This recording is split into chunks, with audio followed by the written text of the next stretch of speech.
तो गाइस आज की वीडियो में आप सबका स्वागत है और आज अपन रिसर्च करने वाले हैं हाउसिंग फाइनेंस स्टॉक्स पे। तो लोगों ने ये डिमांड किया था मेरी रील से कि मैं एक बना दूं हाउसिंग फाइनेंस पे video because of Bajaj housing finance. वो आया है तब से लोगों को उस पर ज्यादा इंटरेस्ट आ रहा है rather than other financing stocks, जबकि मैंने उसके कुछ कॉन्स बता दिए थे जिसकी वजह से लोग सोचने लगे और एक सोच में आए और मेरे को बोले लॉन्ग वीडियो बना दो। तो चलिए सीधा लॉन्ग वीडियो बनाएंगे, अपन जानेंगे क्यों Bajaj housing finance is not as attractive as other housing finance stocks और वो क्यों अपन को कंसिडर नहीं करना चाहिए एग्जैक्टली राइट नाउ। ठीक है, सीधा अपन वीडियो पे बढ़ते हैं बिना कोई टाइम। गाइस अपन सिंपली आ चुके हैं स्क्रीनर पे, एकदम सिंपली अपन कंपेयर करने वाले हैं आज, और वो रहेगा मेन बिग जितने स्टॉक्स हैं उस पे। मैं स्मॉल स्टॉक्स पे नहीं जाऊंगा क्योंकि बहुत लोगों को उस पर रिस्क दिखता है तो वो इन्वेस्ट नहीं करना चाहते। 7 टॉप कंपनीज है अपने पास, 7 कंपनीज पे अपन अच्छी रिसर्च करने वाले हैं। सबसे पहले आता है आपका बजाज हाउसिंग, हुडको, LIC हाउसिंग, PNB हाउसिंग, ये सब गवर्नमेंट स्टॉक्स। फिर ये प्राइवेट। ठीक है, अपन प्राइवेट पे भी रिसर्च करेंगे, 3 गवर्नमेंट स्टॉक्स भी पकड़ेंगे और एक को तो अलग ही रखने वाला है अपन बजाज हाउसिंग। सबसे पहले मैं क्यों इसको गंदा स्टॉक बोल रहा हूँ, आज अच्छा नहीं लग रहा है मेरे को personally, because of the P ratio simply बता रहा है कि ये स्टॉक के पास दम भी नहीं है यहाँ पे रहने का। ये कैसे है किसी को नहीं पता है, क्योंकि दूसरी किसी भी कंपनी से आप कंपेयर कर लो, इसका PE लिटरली 3 गुना है। 3 गुना PE मतलब 3 गुना वैल्यू है उसकी। अब लोग बोलेंगे कि वो उसको इतना प्रीमियम दे रहे हैं, भाई वो प्रीमियम नहीं है, वो है आपका सेंटिमेंटल कनेक्शन उस स्टॉक से। सेंटिमेंटल तो आप दे रहे हो उसको, बट अब सेंटिमेंटल कनेक्शन से तो सब चलेगा नहीं ना आपका, वही चीज़ है। आपको सिर्फ सेंटीमेंट में नहीं खेलना है ना, आपको फंडामेंटल वैल्यू भी चाहिए। अगर आप इन्वेस्ट कर रहे हो तो फंडामेंटल वैल्यू तो मिल नहीं रही है इधर इतना, और फंडामेंटली अच्छा स्टॉक है, नॉट सेइंग बैड स्टॉक। इसका पेग रेशियो मैंने देखा था वो बहुत हाई था। ठीक है, पेग रेशियो इसका कुछ 11 या 12 आ रहा था, विच इज़ नॉट नाइस। ठीक है, और अपनी बुक वैल्यू भी अब इसकी 11 ही आ रही थी, तो ये दोनों दैट इज़ नॉट नाइस। ठीक है, आप कंपेयर करो दूसरे कंपटीटर से। यहाँ पे मैंने 11 डाल दिया और यहाँ पे भी मैंने 11 डाल दिया। अब कंपेयर करो आप दूसरे कंपटीटर से, यहाँ पे 3 है, यहाँ पे 11 है। हुडको is the company that has given me 400% return. ठीक है, इसमें मैंने बहुत पहले इन्वेस्ट किया था, बहुत अच्छी कंपनी है एक्चुअली। मैं इसके ऊपर बजाज हाउसिंग पे कभी भी हुडको को चूज करूंगा अगर थोड़ा ओवर वैल्यूड मेरे को चूज करना है तो। ठीक है, थोड़ी ओवर वैल्यूड लग सकती है PE बुक वैल्यू की वजह से कंपनी, बट कंपनी कभी भी बजाज हाउसिंग फाइनेंस से अच्छी रहने वाली है आपके लिए। ठीक है, अपन यहाँ पे तो ये देख लिए, प्रॉफिट ग्रोथ देखें तो इसकी ज़्यादा है, अपने LIC हाउसिंग फाइनेंस की बेस्ट है प्रॉफिट ग्रोथ। ठीक है, ROCE सबसे ज़्यादा आपको मिल रहा है एप्टस में, तो आप बोलोगे इसमें इन्वेस्ट करूँ, नहीं गाइस, ये थोड़ा प्राइवेट में इतना अच्छा स्टॉक नहीं है। प्राइवेट में अगर जाना है तो this stock I can say is the best.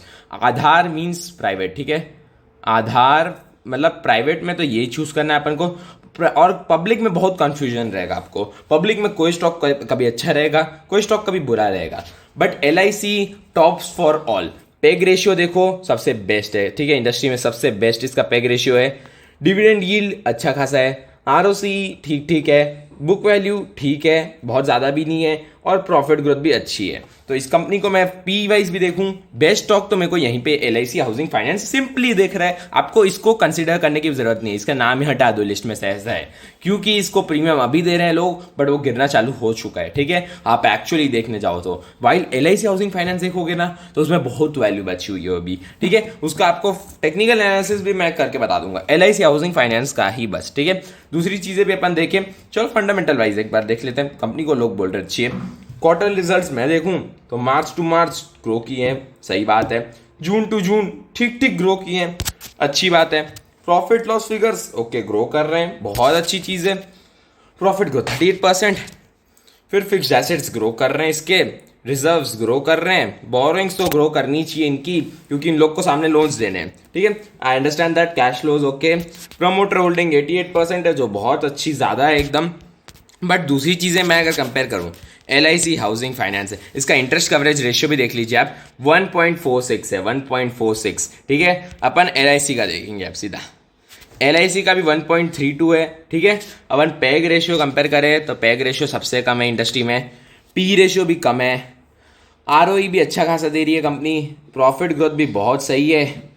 I can say और लार्जेस्ट हाउसिंग फाइनेंस कंपनी, ये तो मत भूलिए, लार्जेस्ट ये है, मार्केट कैप उसका सिर्फ ज़्यादा है। PE की वजह से अगर वो अपनी वॉट ऐसे हैसियत में आ गया वो स्टॉक तो उसकी हैसियत है 22 के पीई की। तो इससे 3 गुना आप काट दो, ठीक है, सीधा सीएमपी को 3 से डिवाइड करूंगा मैं, तो इसकी वैल्यू आ जाएगी आपको 50 रुपये के आजू बाजू। उससे ज़्यादा इसकी वैल्यू हो ही नहीं सकती बजाज हाउसिंग फाइनेंस का, इतना प्रीमियम एक्सपेक्ट नहीं कर सकते आप इससे। और इसका अगर मार्केट कैप काटूंगा तो सीधा ये LIC हाउसिंग फाइनेंस के आजू बाजू टपकेगा, ठीक है। अगर मैं LIC हाउसिंग फाइनेंस जितना पी लाऊंगा ना इसका, तो फिर तो इसका मार्केट कैप इससे भी नीचे ये आएगा ही नहीं, ये लिस्ट में आएगा ही नहीं।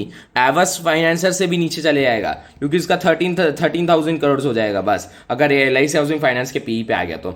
वही चीज़ है, आप अच्छे से देखोगे, कंपेयर करोगे कंपनीज को, कंपेयर करना इज द मेन थिंग यार, आप वो नहीं समझ रहे हो, ठीक है। इसके देखो आप बोरोइंग्स कितनी ज़्यादा है, और अदर एसेट्स में सबसे ज़्यादा इनके वो है, ठीक है, वो क्या बोलते हैं इसको, कैश इक्विवेलेंट्स भी अच्छे हैं। अदर एसेट आइटम में इनके लोन्स जो ये लोग सामने देते हैं वो बताते हैं, तो इनके अच्छे खासे लोन सामने दिए भी हुए हैं, सैंक्शन किए हुए हैं, तो ये चीज़ अच्छी है। ये चीज़ लोग नहीं समझ रहे हैं, मेरे को नहीं समझ में आ रहा। कैश फ्लोज भी पॉजिटिव है इस कंपनी के, ROC अच्छा खासा निकाल रही है कंपनी, समझो इस चीज़ को, आप समझो अच्छे से। LIC होल्ड करती है इसमें पूरा स्टेक 45%, कंट्रोलिंग स्टेक नहीं है वो अलग बात है, but FIIs are trusting this company, DII are trusting this company.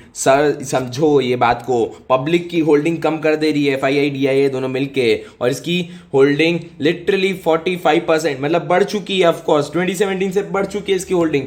ये सब चीज़ों आप देखना चालू करोगे ना, आपको समझ में आएगा कि आपको बजाज हाउसिंग फाइनेंस को कंसिडर तक नहीं करना है। वो कितना भी भगे, फंडामेंटल वैल्यू होल्ड तो करना चाहिए ना स्टॉक। अब जस्टिफाई कर नहीं पा रहा अपनी वैल्यूएशन, बस पड़ा हुआ है टॉप में।